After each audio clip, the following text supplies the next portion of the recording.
They're often the last article of clothing we put on, but they're still a vital part of our wardrobe. And for the first time, annual global spending on shoes is expected to top $400 billion.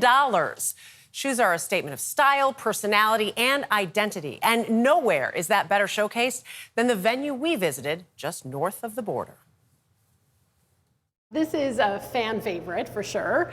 It is a Louis Vuitton shoe trunk. Oh my God. And so if you were to go on a, say, jaunt around the world, this would be one of the trunks that you would take with you and just to hold your shoes. Oh my God.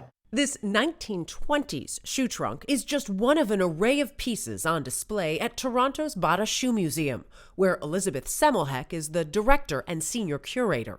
Even if you give me a single pair of shoes, and you tell me that I need to research this. Yeah. Not only am I going to look at its structure and think about the time period in which it was designed, but who designed it, who made it, who made the materials. There are so many lenses that you can apply to just a single pair of shoes. The museum was born out of the shoe collection of businesswoman and philanthropist Sonia Bata. It houses nearly 15,000 shoes and related artifacts that trace the evolution of footwear. Prior to industrialization, a shoemaker could only make a handful of shoes a week. And so that meant that shoes were expensive. So industrialization did many things. It sped up production. But as it sped up production, it also lowered price points. And gave rise to the celebrity shoe designer. In the 30s, designers take off. For example, Ferragamo makes the wedge heel in the 30s. The platform comes back in the 30s. The museum even considers the origin of a style staple for the well-heeled. At the end of the 30s, of course, World War II breaks out.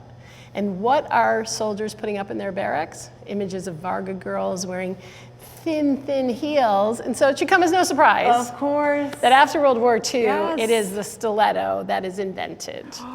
One of the most famous shoe designers of the stiletto was Roger Vivier. And he was a shoe designer for Christian Dior, and this is one of his designs. It's beautiful, but by the way, does not even look high enough.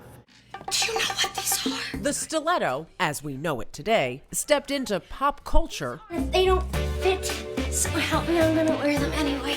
and onto the screen in the long-running HBO series Sex and the City. I do love the high heels with the crystals and the glimmer, but Actress Bridget Moynihan made her TV debut as Natasha on the show, Hi, it's a pleasure to meet you. I've heard so much about you. where the designs of Jimmy Choo, Manolo Blahnik, and the like were more than just accessories, Now, the heels are almost high enough to put me face to face with Natasha. helping spark a shoe fascination for Moynihan, which eventually blossomed into a book, Our Shoes, Ourselves. it started with emptying my closet and realizing that 99% of the shoes in my closet I never wear and I can never wear again. Right. And I decided I was going to donate them and get rid of them. But as I was putting each pair into a box, I kept retaking them out because, well, this one had a special moment. This Right. was at, some premiere, or these pair were from Sex and the City, or another pair was my trip to Africa with my mom. And so everyone had a memory attached to them. And that's why I was holding on to them. In the book, 40 accomplished women share memories related to the shoes that mean the most to them. We had an astronaut, a 4-star general, and a senator who was in Iraq. Yeah. If you earn those combat boots, it becomes like part of your core. It becomes part of your identity. Yeah. And I think that what was a common thread was that everybody, in their own way, felt empowered by those shoes. Power derived from shoes is something that, until recently, had been reserved for men. Is it the short socks? No, Morris. Money's gotta be the shoes. Shoes. While the idea of women collecting shoes has been subject to ridicule or dismissed as an indulgence. At the Bata Shoe Museum, that notion is being questioned. Why do we dismiss women and their shoe consumption as irrational and frivolous when, in fact, it's a multi-billion-dollar business? Right.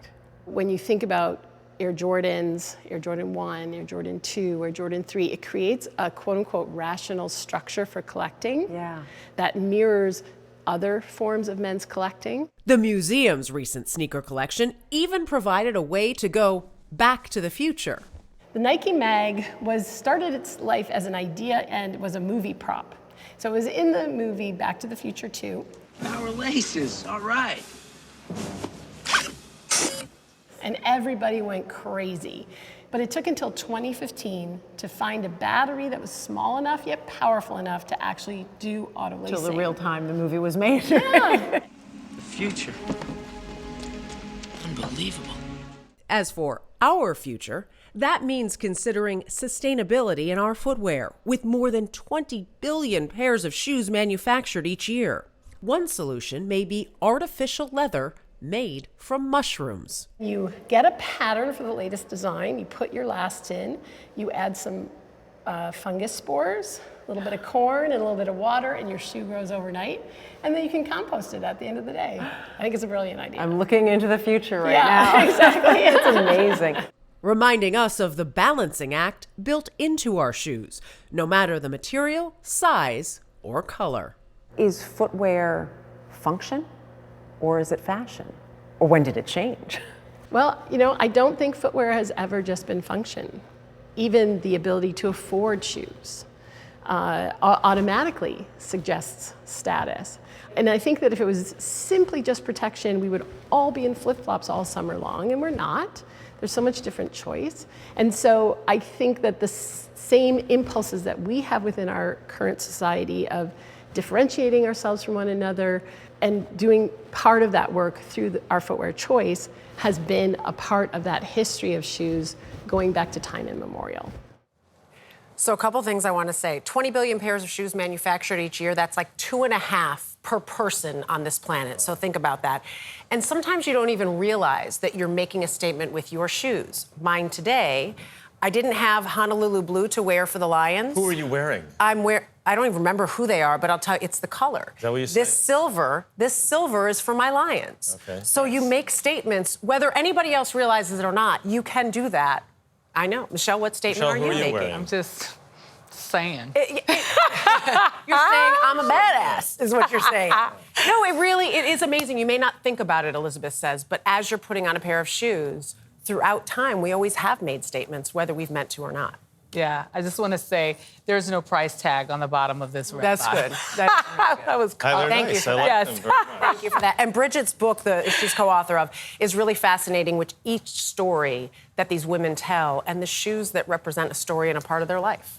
You guys tell me before the show every week when we're taping headlines, I don't want to be wearing these heels. I said, well, if you don't want to wear That's them. not what we said. That we is don't a have time to discussion get for later. what we We're going to have to All right, table. fine.